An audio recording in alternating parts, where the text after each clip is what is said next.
Hi everyone. तर चला, आज ना गाडीवरून यायला खूप उशीर नव्हता झाला. 8 सव्वा 8 वगैरेच वाजले. म्हणजे नेहमीचा जो आहे तो टायमिंग आता ठरलेलाच आहे. 8 सव्वा 8 8:30पर्यंत मी घरी येत असते. पण प्रत्युषचं जे आहेत एक्झाम चालू आहेत म्हणून त्याला अभ्यासाला बसवलं आणि त्याच्यासोबत आपण बसणं खूप गरजेचं असतं. त्याच्याशिवाय काय ते अभ्यास व्यवस्थित कंप्लीट करत नाही.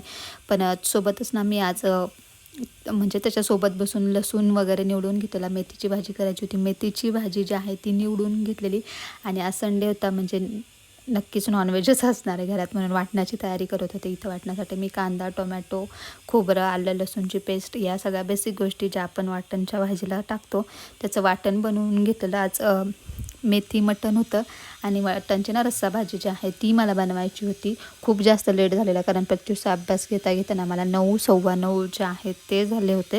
इथं पटकन जे आहे वाटण मी भाजून घेतलेलं आणि संडे ना कधी येतो आणि कधी जातो असं कळतच नाही. म्हणजे लिटरली ना दर संडे असंच असतो. म्हणजे इवन आम्ही कुठे बाहेरही गेलो नाही दिवाळीच्या शॉपिंगसाठी नाही, कुठे नाही, फिरायला तर जाणं होतच नाही संडेला अजिबातच.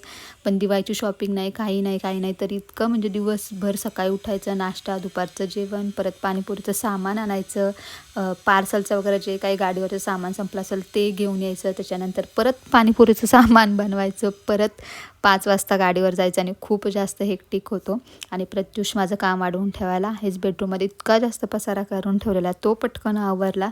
त्याच्यानंतर परत किचनमध्ये आलेले, भाकरी राहिली होती माझी 2 भाकरी पटापट ज्या आहेत त्या करून घेतलेल्या. आणि भाकरी करायला मला आवडतात, त्याचा मला अजिबात कंटाळा येत नाही.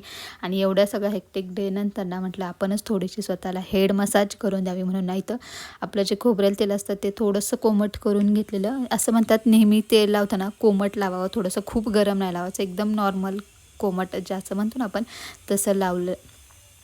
मस्त इथं जे आहे ते मी स्वतःलाच असं तेल लावून देत होते. दुसरं तर कोणी नाही आहे आपल्याला छान हेड मसाज करून द्यायला म्हणून मग माझं मीच जे आहे इथं हेड मसाज करायला घेतलेलं. आणि खरंच तेल लावलं डोक्याला इतकं शांत वाटतं ना, एकदम थंड थंड आणि शांत वाटत होतं. आणि चला, असा होता आजचा मिनी ब्लॉग. आणि आवडला असेल तर चॅनलला नक्की सबस्क्राईब करा. बाय, भेटूया नेक्स्ट व्हिडिओ.